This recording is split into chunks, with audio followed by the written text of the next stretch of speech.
Hello, everyone, and welcome to a brand new episode of the Need to Nerd podcast. I'm your host, Spencer, and I'm joined by an anonymous wombat, Wes Singleton. I am no longer an anonymous wombat. Did you log in? I just got outed as being Wes Singleton wombat. Oh, I see. Well, you're still an anonymous wombat in our show notes in Google Docs. So, hello, everybody. It's an exciting day, West, because it's not every day we get to talk about the Pokemans. Are you so stoked? I'm petting my friend Turtwig. He's a good guy. So, before we get too far into it, today we are going to be talking about our first ever video game review. What I wanted to do is review something that was really accessible to our listeners, West. So we're actually going to be talking about the Pokémon Mystery Dungeon DX for the Nintendo Switch demo. And man, did we probably have different experiences with this demo. And yes, it's going to be an interesting conversation, to say the least. Before we get into it, though, I do want to just mention our Discord. It was really fun. At least one person from our Discord and some others actually joined us for a game of Among Us this week, and that is something that I want to continue. Playing games in the Discord, stuff like that. So if you want to head over to the Discord, get involved in games like that, you might end up in a world where Spencer's sus just because he has been the imposter 5 out of the first 6 games, and then Wes is not sus. Never been an imposter because he just isn't the imposter. Instead, I'm the person who gets stabbed in the back, beginning of the game, as I'm doing my first task every time. I think the first 4 games you were the first to die. I didn't make it to a meeting for the first 4 games. Yeah. But yeah, if you want to head on over to the Discord, talk about Magic, talk about gaming, talk about Pokemon, D&D, all kinds of stuff, head on over to our Discord. It is free to join, and we really appreciate it. Don't forget that if you are looking to give us feedback on patreon.com/HeezyGameMedia, we are still looking for some stuff, but we also kind of mentioned last week that we were going to be holding off on the Patreon-only podcast until we set up a goal for that, but we have some ideas for that, so heading over patreon.com/HeezyGameMedia. That's the housekeeping this week, West. Do you have anything you want to add to either of those? Yeah. If you are finding it hard to access Spencer, because for some reason he's an unreachable guy, the fastest way to get his attention is to drop a Star Wars meme in our Discord. That's probably not the fastest way to get a hold of him. It's 100% the fastest way to get his attention. I'll tell you, he can smell it. We're not going to talk about Star Wars today. We are going to talk about Pokemon Mystery Dungeon. And West, I think we have different experiences with it. I actually only played Pokemon Mystery Dungeon on the Game Boy Advance SP, and I didn't even own it. My little brother actually owned it, and I just got to play his copy when he was done with it. Before we kind of get into what... Well, I guess let's do this. Wes, why don't you sell us on Pokemon Mystery Dungeon? You've already done it once, but do it again for us. Okay, I'm going to start by digging up a deeply buried memory from my childhood that I only just thought of, which is my first experience with Pokemon Mystery Dungeon, period, was on a Pokemon Mystery Dungeon Red Rescue Team demo cartridge where my friends had it, and you could not save. So if the power went out on your device or you just stopped playing, you lost your progress. How long did the demo last? Until you turned it off. So wait a second. You could play the entire game as long as you didn't turn off your cartridge? Yeah, but this was like a pre-owned, like a GameStop cartridge for demoing the game. Right. So did you complete the game without turning your game off? Oh God, no. We probably made it about 4 hours at most, cool. At any point. But let me just bring you into the world of Pokemon Mystery Dungeon for a moment. Unlike your typical mainline Pokemon games or your more abstract Pokemon games like Pokemon Snap, you are not a human in a world of humans and Pokemon. Instead, you are a human transformed into a Pokemon in a world of only Pokemon. And you are an adventurer in that world, which is an absurdly cool idea. In this game in particular, you are part of a rescue team, and you have a a partner Pokemon who's only brave enough to go into the business, having met you, a amnesiac level 5 Pokemon that they found in the woods somewhere. But apparently you grant them a lot of ability to keep going. And you go on adventures. Like, you go save a Caterpie. I don't feel like that's spoilers to announce. You save a Caterpie, and like, you feel good at the end of it. And I'll be darned if, everything I've ever learned about making animals fight against each other being wrong affected me like this much in Pokemon. Playing a Pokemon game where you are Pokemon, living Pokemon life, helping other Pokemon, is such a cool world to live in. And it's vibrant. There is so much going on in this world. So many cool characters, so much color, a gorgeous soundtrack. Just an incredible soundtrack. Yeah, let me take the reins from you a little bit, Wes, because I want to sell on the demo. Because when this demo was announced, I'm a huge fan of demos that save your progress until you buy the game. When you buy the game, you load in right where you are. And the Nintendo Switch has a couple of these. My favorite being the Dragon Quest XI demo, where you can play the first 10 hours for free. That's a lot of game. It is, and it's super worth it. So I was expecting a pretty sweet demo out of Pokemon Mystery Dungeon. And right when you load the game, you immediately find yourself in upgrades to the Game Boy Advance games. We'll talk a lot about this. The art's different, the character selection's different, the tone of the music and the game vastly improved. If you're looking for just something to do for an hour, this demo, it will capture you, teach you about the way Pokemon Mystery Dungeon games work, and probably get you to want to buy it. Which all good demos should. Yeah, absolutely. So we are kind of changing the way we do reviews on this episode, and I think that it's for the better. So we're going to talk about our overall impressions, the things we loved, and the things that we think that could be better. And Wes, I'll go first into overall impressions. I think that I should not have asked you about what the demo is, because while playing this game, I'm also replaying the originals. I set you up for some bad expectations. Well, for sure. Not bad expectations. I still had a good time, but my overall experience is I was expecting to get to the third level, complete the third level, and then continue throughout the other dungeons doing as many quests as I wanted. For those who don't know, you get some jobs. You create a rescue team in this game, and you can get some odd jobs. And so I was expecting to complete the first three levels, and then get to complete as many odd jobs as I wanted throughout the demo. And that was not quite how this demo worked. Basically, you just get to play through the first hour, whatever dungeon you are on. When your first hour ends, is your last dungeon, which is totally fine. I just probably would have played the demo differently to get all the way through to where you got, Wes, because you actually got to a really good breaking point in this demo. Yeah. And why don't you talk about that? Sure. So I this was all the way 8 months ago, nearly another lifetime ago, when this game came out this spring, maybe early March or whatever. And the best part is it came out right at the same time as Animal Crossing for the Switch as well. So like everyone was getting their game that you could put 400 hours to and not blink, and I got mine. But so I played the demo just because I was excited before going in, and I'm pretty sure I made it through to like the first boss fight of the game. And like it's cool because it wraps up it brings back some characters from a couple of earlier adventures you go on, and like it's probably like one of the harder boss fights in the game if you're just like cruising and you don't grind it all.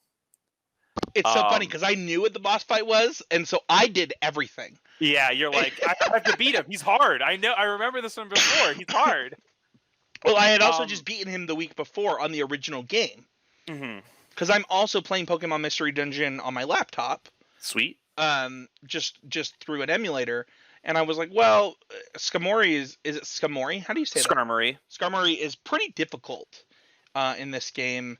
Um, this game does have some upgrades to that though, Wes. I don't know if you noticed that playing how much easier it is to kind of get through the dungeons in this game. Oh, I mean, the items are vastly more powerful than they were. And the quality of life upgrades are huge. I mean, you start with 4 moves per Pokemon. Yeah. The items are more powerful, and you can kind of auto-play through the dungeon if you so choose automatically, which speeds up the process a lot. It's true. Like, you could maybe get to Groudon if you had to autoplay at all. Not really. But, no, not really. But the I do remember like my first impression, which is just like sitting there. I think I like landed a Pikachu and chose a Charmander partner or something. I don't really remember. It was for my demo team. My real team always is going to have a Bulbasaur on it as me every time because that's how we live our life. So did you buy the game? Oh yeah, I played. I actually never beat the story, because I just got distracted by Breath of the Wild. Sure. But I know I played Breath of the Wild in 2020. Everyone make fun of me, as opposed to playing it. Do the things you love, man. Yeah, exactly. But like I was just stunned by how pretty everything is. The art style, making the proper Nintendo choice of instead of going for graphic realism, goes for this just absolutely gorgeous aesthetic. Man. You're stealing my Love It. Are we already into Love It's? I mean, I'm talking about overall impressions, which is like the world, the overworld is so pretty. So yeah, my first Love It is easily the art in this game. Like I mean, from that moment where your partner walks up to you and starts talking, there was a specific moment where in this demo and in the game in general, you go to the post office for the first time. And that scene where they go to the post office and there's this seamless transition into this kind of two-dimensional feeling art into that 3D art that you're a part of.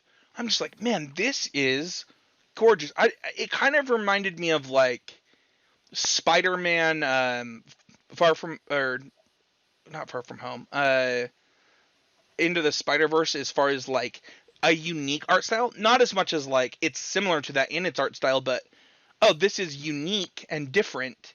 And I love how both of our dogs walked down. My dog is also next to me. Hi, Obi. You're on camera. Yeah, he's barely. His butt is on screen right now. But he's doing great. This game honestly was like so beautiful and so full of life, and something that I just really, really enjoyed the art as I was playing it. The only Pokemon game that I can think of that like really like captured my attention in the same way in the opening like frames of it. Wow, Charlie, you are just you're worried about the Charlie's barking at Turtwig. Yeah, I was gonna say he's barking at Turtwig. That's great, bud. You do not like that toy. Apparently, my Poochyena here is an upset Pokemon that got caught in an earthquake and is now in some opened rift, and the Turtwig's coming up and beating him. That's apparently the story here. But the art style is incredible. Since the art for it came out, it has been my background screen for the splash art for the game has been the background art on my phone for that entire time. Nice. And to be honest, like the image of that art in the original game, which is like the adventurers like looking down the hole and then like other adventurers looking up, surrounded by big spooky threats, is just like one of my all-time favorite bits of art. Go look it up. It's amazing. The art style is just, it's beautiful. Between like, and I think that's actually the cool thing about these Mystery Dungeon games is that they are a true demonstration of how video games are art. From what you see on the screen to the stories they tell to the music you listen to as you're playing it all. Mystery Dungeon games are just like, I think that they're some of the best examples of storytelling in video games and video games as art that I've seen. I know that we're still on kind of our overall impressions, and to me, my overall impression of this demo was, if you've never played a Mystery Dungeon game, this demo will capture you, because it allows you to play the first hour, and however far you get in that first hour, I think you're gonna want more. Which, I guess, advice as a person now knowing it's only an hour. If you're just doing the demo to see how far you get and how much you like the game, I would make good use of the autoplay feature in the dungeon. Yeah, I would too. I also, on that note, probably would not recommend the route I did, which is to do everything. I actually would probably try and get into the third dungeon, so that when you buy the game, if you load into that and you use that save file, that you're able to explore those first three dungeons already. Yeah. Let's talk about Lovitz. We both mentioned the art. I think the art is absolutely stunning, amazing. The second thing that I would mention on the things that I absolutely loved about this demo was just the upgrades. We kind of mentioned the auto dungeon and stuff like that, but you know, if you kind of just look at some of the small upgrades from, I'm not gonna lie to you, using a control stick in Mystery Dungeon is so freaking nice. Yeah. I learned a long time ago how to do everything I needed to do in on just your GBA pad I in did Mystery too. Dungeon. I But did, it's not as easy as just having diagonal be diagonal. and also It's being so able to nice. just stop, do diagonal, like the whole thing is just so much cleaner. And Yeah. and honestly, like, I don't know that I ever had a problem with it growing up. Like, it was intuitive enough that I was able to do it. But man, is it better with a stick. Yeah, now that you're out of the cave, it's so much better on the Switch controls for sure. And I think that definitely the quality of life improvements are great. I think my first love it for the game is how much better every Pokemon looks if you just slap a scarf on them. Oh my gosh, when they get those scarves in the They're demo, so cute. They're so they're cute. just like, I'm just like, oh, well, that's the cutest Charmander in Yeah. history. Yeah, no, for sure. Like there's a short 3-episode Pokemon Mystery Dungeon special that they did in the anime, and go watch that thing. I'm It, gonna it was watch it. awesome. It was so fun. I was Charmander Mudkip, by the way. I was Charmander and had Mudkip, and when that Mudkip puts on that red scarf and that Charmander puts on that blue scarf, I'm like, oh my gosh, these are the cutest things I've ever seen. Yeah, that's a heckin' team. There's yeah, I think that's my first love. It is just how cute things are with how Pokemon are with scarves. I mean, And then I think even when you go into that first dungeon and you see the Caterpie and it like zooms in on the Caterpie, like that Caterpie looks so sad and I don't know. They just did a really good job of capturing Pokemon as Pokemon. yeah, I think I really can't say if me sitting here and telling you you get to play as a Pokemon in a world surrounded by Pokemon, right? Like at no point do you feel like Pokemon are rare in this world, right? Right. They're just everywhere. It's such a vibrant world, and you see such a huge variety of Pokemon too.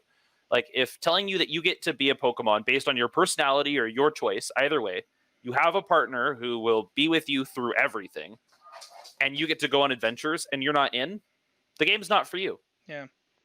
Are there any other huge lovets for you outside of the aesthetics? Yeah,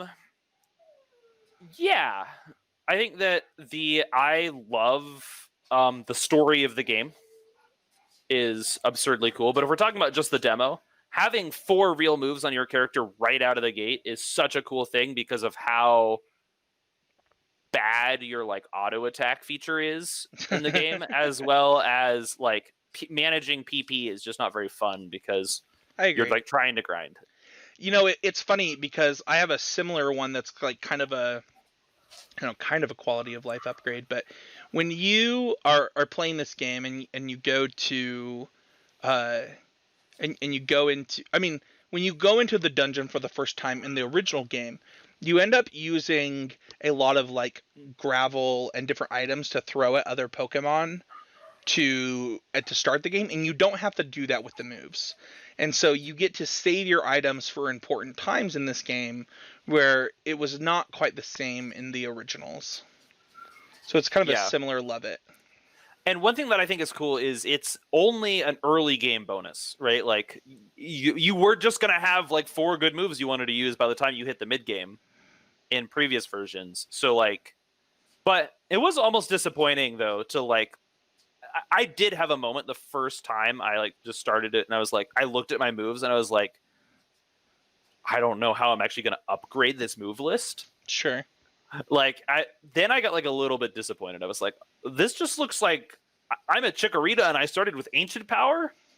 That's absurd. Sure. Like I can get all stats boosted 10% of the time on this move. I'm gonna spam it. It's so good in fights. Another pretty big love it for me was just the differences in the ability to select your Pokemon right off the bat.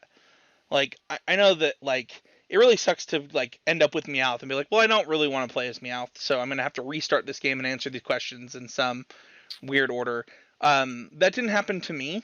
I actually ended up with Charmander and was able to play as Charmander, but we know you're brave, Spencer.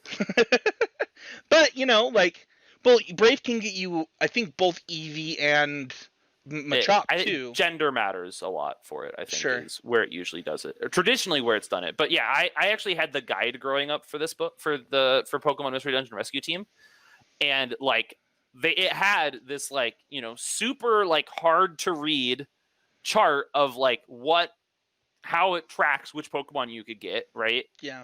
And like the first before I had that, like it was just like, okay, restart until I get something I want, right?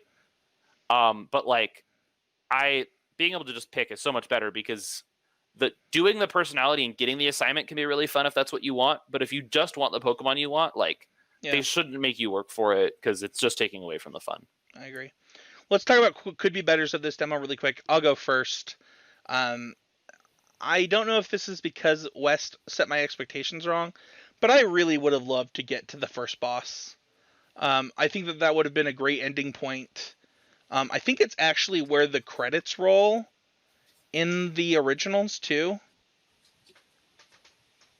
Do they not? I think it is. I do not believe so. I think the opening credits roll it after that fight. Maybe I could be wrong. Maybe they actually roll after you get your first thing done. Maybe that's what it is. I really don't know. Either way, I would have loved that to be. That's the only could be better. Like, give me everything that I can do up until that boss fight. Other than that, I felt like it was a perfect demo. Yeah, I feel like the demo, like, and I think this is probably has to do with where the demo gets used, which is like if you're downloading a demo for your Switch, I think like just at home, like I think that like an hour cap is like whatever, right? Like make it a certain length, let people enjoy it. But if you're like doing it so that you can put it on like a Switch and a GameStop so that people can demo it there, capping it an hour makes a lot of sense. Sure. Just because you don't like, and I think we're farther away from those days of like wanting to spend time playing a demo at like Costco or whatever, but it could still be a thing. What do I think could be done better? I don't know. I think that it feels lazy to me for a demo to just be the beginning of a game.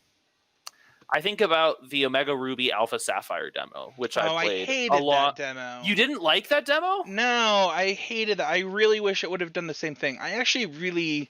Well, finish your thought, and then I'll say what I'm thinking. So, here's the thing, though, is and a big part of this is, like, who do they intend to use it, right? Like, and I'm just not convinced that the beginning of most games is, like, the true user experience of those games. Especially for things that have like relatively obvious controls and strategy, like Pokemon battles do. Because I think it's still easy to make it like absurdly easy to win. And I like the idea that by doing the demo and then playing the game, I have some bonus. I walked away with something. And playing the demo, like it's awesome that you just get to like not waste any of your time, right? But it is just like, you know, you just got loaned that hour of time from playing the actual game instead of like, oh, you did something, you tried this out, like that's really cool. Let's like give you this sort of like, you know, small advantage going into the other thing, right? Like maybe you could tell a different story. So Pokemon Mystery Dungeon is about a 13.5 hour game on average, and takes anywhere between 10 to 20 hours to beat on average. Wow. That's so funny because I've never beaten the game under 30 hours, and it's totally because I'm having too much fun to finish the game. Yeah, I agree. I'm a grinder too, so this number seems super low to me. Also, grinding feels necessary to beat some of these dungeons unless you're like going in and you're like sleep orbing everything. Yeah. So here's my thought. On Switch demos in general, because I've downloaded quite a few and played quite a few demos. I prefer this style of demo. Like, I want to get into the game, see if I want to buy it. If I buy it, I want to start from where I did the demo. Like, it is a better use of my money. It feels like a better use of my time. And this game, I think, did a good job of it. I'm going to buy Pokémon Mystery Dungeon DX. Like, it's going to happen. And the thing that I think could have been better is, like, if I had gotten all the way through that first boss fight, I would have felt like I made a real investment in that game and made me want to buy it even more. Also, I just want to hold up the case because the splash art on the case is absolutely it's so gorgeous. I think that is, I mean, it is gorgeous. The game is so fun. Yeah. It's so funny that we did this demo because, like, we easily could have just bought the game. I could have bought the game and we could have done a review, but, you know, I want accessibility to be important in this podcast, and yeah, I think that we're both. Oh, it's so pretty. It's so cool. I could look at this forever. So Wes, let's talk about our overall ratings, and I'll let you I'll go first for a demo. I would give this either a 3.5 or a 4. It's pretty high. It is definitely worth the hour of your time that you get to play it. And the download, yeah. The effort. Yeah. But I think that they could have, like, if they had just said, you can play the first 3 dungeons, and you can do as many quests as you want in those dungeons for as long as you want, right? For as long as we'll give you quests in Thunderwave Cave, in what's the first one called? I can't remember the first one or the third one. Either way, I think the third one is Mount Steel. Mount Steel. But if they would have given you Mount Steel, Thunderwave Cave, and something forest. That sounds right. Is it Berry Forest? What is it called? They might have renamed it, to be honest, but I remember it's not named after the forest. It's like it just got like, because it's just like it's a rift that opened in the ground when the Caterpie fell in like this earthquake or whatever. Sure. I'm convinced its name is like you'll never go back. Like there's no reason other than to do the dungeon, right? Like to do the. I don't know if I would take 2 quests in that dungeon over 1 quest in Thunderwave Cave ever. Spencer. I have never passed up a quest in my life. Is there a reason for me to do it? I mean, the quests just aren't that, like, I don't know, maybe. I've just never said no to any quest. All right. There you go. Spencer is your equal opportunity adventurer. He'll go on any quest. Hey, He'll man, never say, every Pokemon deserves help from a rescue team, West. Hey, the moment I'm a higher rank rescue team, I assume someone else is going to get it eventually. Man, we needed to have this discussion about rescue teams right now. Hey, eyes on the prize. You want to be like Alakazam, like Tyranitar, like Charizard. I don't care what Gengar's doing. I want to help other Pokemon. Gengar's not in this game. Is it not Alakazam, Gengar, and Tyranitar? No, it's Charizard. Oh. You're looking at the art here and getting confused. The Charizard that's on that team is down here. Oh, there's a Gengar on the top. Yeah, he's Team Meanies. I guess he's on a different team. Yeah, Oh. T-minis is what You they're have to called. remember that I'm also playing the other, like the original right now, and I remember Gengar being a baddie. Oh yeah, he is the baddie for Okay. sure. Gengar, spoilers, Gengar sucks. We love him, but he sucks. But legitimately, like, if they just gave me those 3 dungeons, I could probably play it for like 3 hours. Oh yeah, easily. Especially like if you're like fully like getting your Makihita Dojo points and you're like just trying to do quests and pick the best battle I'm gonna strategy give to it a beat 4. Skarmory. No, I'm not. I'm gonna give it a 3.5. It would have been a 4 had it done that. Hmm. I think that's the lowest rating I've given on this podcast for anything, and I still love this thing. Yeah, I think it makes sense. I think for me it's like hard to rate because like I guess I don't play enough demos to like have an artistic evaluation of what a demo should be. But probably a 4. Like I think that like the amount of value in just playing the first 10 minutes of the game is so high. Sure. Right? Like those 10 minutes bring absolute joy in a way that like getting my first Pokemon never has. Oh man, you're making me want to join you at a 4. The thing is like I've also played like so I played the I actually did here on the YouTube channel. I actually did a review of the Dragon Quest XI demo, and I was blown away. Mm-hmm. Like absolutely blown away. Like that would be your 5. Oh, that is the best demo I've ever played of any game ever. Okay. Dragon Quest XI. Yeah, it's the definitive edition for the Switch. You can play. It's the first quote unquote 10 hours of the game, but you can grind for as long as you want on that demo.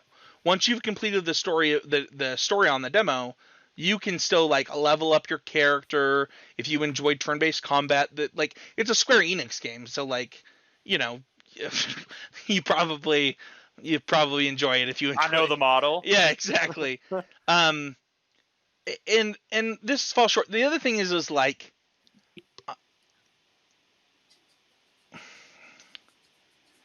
I don't want to brag on Pokemon because I love Pokemon, but this felt so.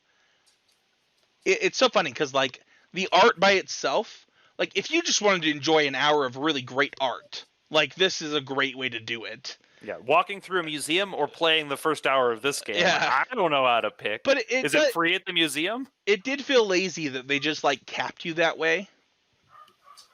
And I think that if I was a developer on this, I would have just given the first 3 dungeons. But I'm gonna stay at 3.5. West, if people want to download this game, they can obviously do it in the Google Store. But if they want to help us, they can do it by like and subscribe and rate and review. Interact with us. It's actually that helps me. It's actually super helpful. I got laid off today, so like if you want to help me out, that's a great way to do it.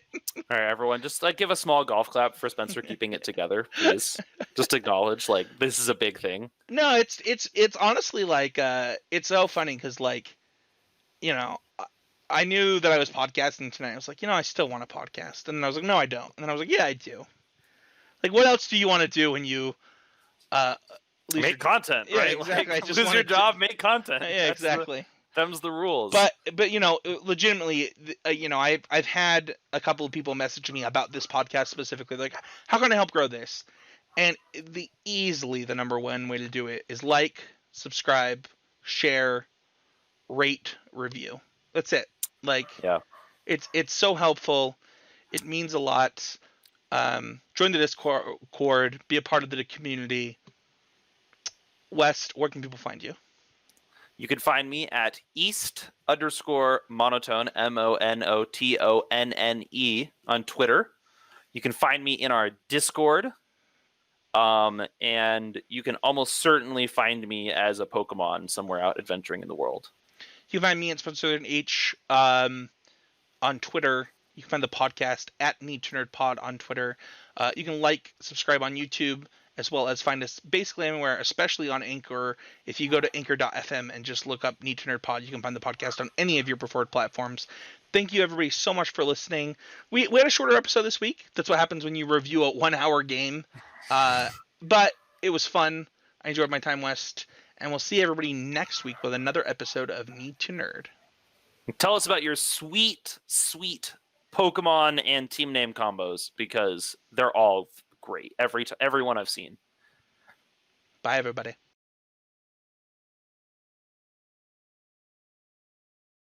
Now you did the me thing. I can't do your thing. I can't do me thing.